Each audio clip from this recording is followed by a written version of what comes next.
Hello guys, welcome to Priyanka Ma'am English class. Today I am going to tell you the summary of the third chapter, his first flight, second part, the black aeroplane. Okay, first part you know about the story of the seagull, जो कि बहुत ही motivational story है. In this part also the story of its first flight.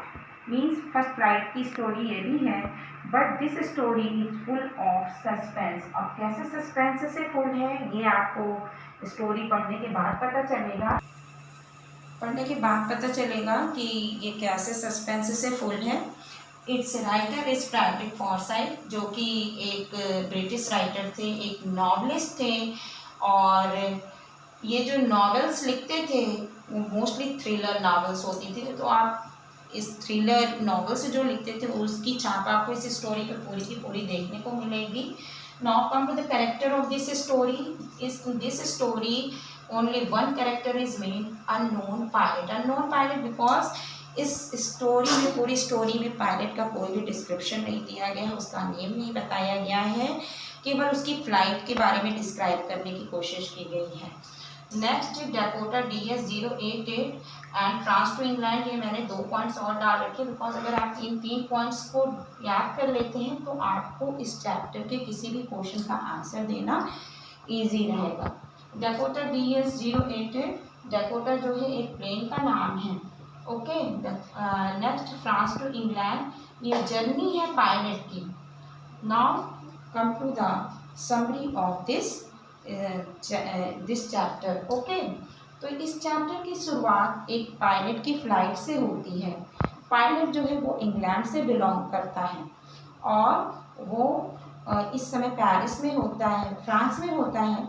वो France से England जाना चाहता है because he wanted to enjoy his holidays with his family. वो अपनी फैमिली के साथ अपनी हॉलीडेज एंजॉय करना चाहता है, साथ में अपना ब्रेकफास्ट अपनी फैमिली के साथ करना चाहता है. ओके. तो वो इसके लिए रात में अपनी फ्लाइट लेना, डैकोटा में बैठकर अपनी फ्लाइट शुरू करता है. और जो स्काई रहता है वो बहुत ही क्लियर रहता है, वो आराम से उड़ान भरता रहता है. आसमान में तारे चमकते रहते हैं और वो अपनी फ्लाइंग के दौरान नीचे कंट्री साइड को देख सकता था कि कैसे लोग आराम से सो रहे हैं. सो इसलिए रहे हैं because it is the time of 1:30 morning. 1:30 morning means आधी रात के बाद का समय, मीन्स 12 o'clock के बाद का समय है. इट मीन्स अभी भी आसमान में डार्कनेस है.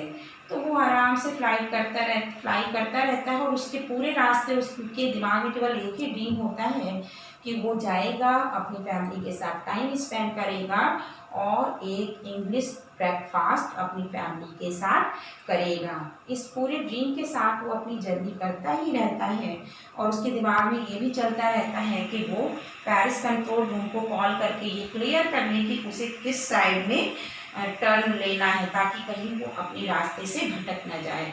बिकॉज अगर आप प्लेन से कहीं पर भी भटक जाते हैं तो it is very difficult to move in the mid of the clouds. तो यही वो भी करता है. ओके. यस. वो पेरिस कंट्रोल रूम को कॉल करने की सोच ही रहा होता है, तभी वो नीचे देखता है तो उसको एक बड़ा सिटी दिखाई देता है, लाइट्स दिखाई देता है. उसके समझ में आ जाता है कि वो पेरिस एयरपोर्ट पर पहुंच चुका है. वो कंट्रोल रूम को कॉल करता है तो बोलता है, hello control room, can you listen me, I am DS डैकोटा. तो उधर से रिप्लाई आता है, yes I am listening you.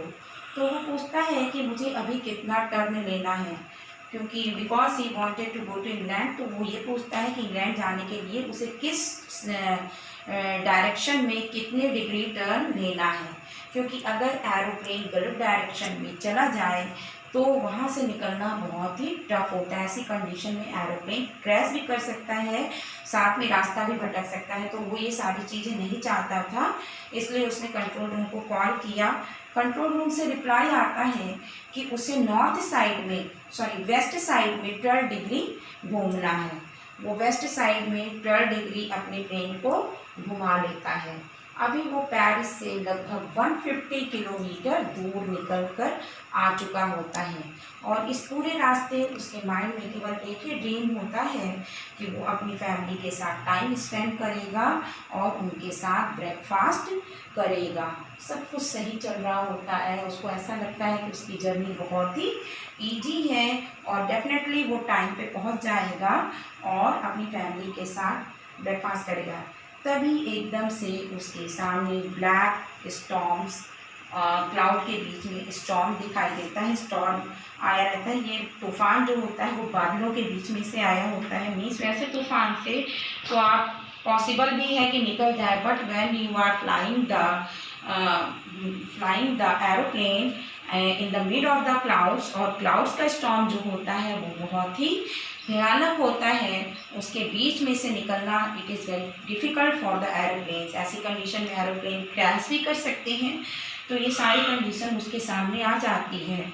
उसको ऐसा लगता है कि उसे पेरिस वापस चले जाना चाहिए, बट उसके मन में जो अपनी फैमिली के साथ टाइम स्पेंड करने की और एक इंग्लिश ब्रेकफास्ट करने की जो डिज़ायर होती है वो इतनी ज़्यादा होती है कि वो वापस जाने के लिए तैयार नहीं होता है।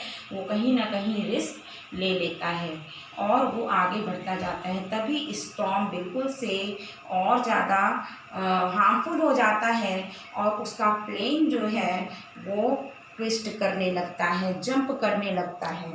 उसका जो रेडार होता है, उसका जो कंपास रहता है वो राउंड राउंड करके घूमने लगता है।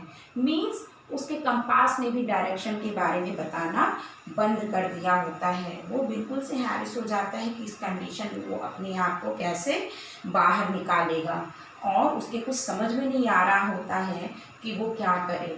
तभी उसको उन क्लाउड्स के बीच में एक ब्लैक एरोप्लेन दिखाई देता है। That's why this chapter got the title the black aeroplane. Okay, इस ब्लैक एरोप्लेन को देखने से पहले वो पेरिस कंट्रोल रूम में भी कॉल कर चुका होता है। बार बार पेरिस कंट्रोल रूम चिल्लाता है, बट उधर से भी कोई रिप्लाई नहीं आता। इट मीन्स कि एरोप्लेन की सारे इंस्ट्रूमेंट्स फेल हो चुके थे। उसको कुछ भी समझ में नहीं आ रहा था कि क्या हो रहा है। उसके सामने एक ब्लैक क्लाउड आ जाता है, ब्लैक बड़ा सा माउंटेन आता है क्लाउड्स के बीच में, वो क्लाउड का माउंटेन होता है। तो उसको कुछ भी इस कंडीशन में समझ में नहीं आता है। उसी समय उसको जस्ट ब्लैक एरोप्लेन दिखाई देता है और यहीं से सरप्राइज शुरू हो जाता है इस स्टोरी का। वो ब्लैक एरोप्लेन में के विंग्स पे कोई भी लाइट नहीं होती है, बट वो उसको आराम से देख सकता था। तो really it is a surprising कि विंग्स पे कोई भी लाइट नहीं है, फिर भी वो उसको देख सकता था।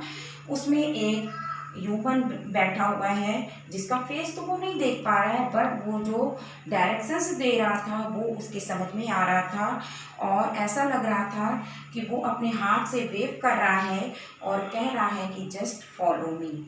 तो वो बिल्कुल चाइल्ड के जैसे उसको फॉलो करता है और इस तरह से फॉलो करते करते आधे घंटे बीत जाते हैं। आधे घंटे के बाद भी वो स्टिल देखता है कि वो एरोप्लेन उसके आगे ही आगे चल रहा है और वो बिल्कुल चाइल्ड के जैसे उसको फॉलो करता जाता है।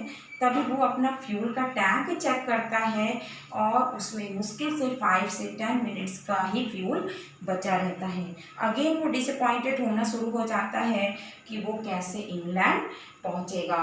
तभी उसको उधर से वेविंग मिलती है नीचे उतरने की और वो उस प्लेन को फॉलो करते करते नीचे उतर जाता है और वहाँ पर पहुँचने के बाद, एयरपोर्ट पहुँचने के बाद वो उसके मन में केवल एक बात चल रही होती है कि वो अपने इस फ्रेंड को जल्दी से उतरेगा और थैंक्स बोलेगा, क्योंकि इस तरह से क्लाउडी स्टॉर्म से उसको अगर किसी चीज़ ने सेव किया है तो वो उसके ब्लैक एरोप्लेन फ्रेंड ने किया है।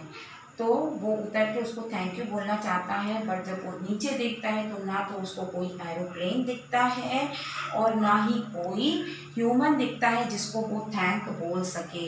उसके मन में ये आता है कि मैं कंट्रोल रूम में जाकर पता करूं तो शायद मुझे पता चले कि मेरा ये फ्रेंड इतनी जल्दी कहाँ चला गया।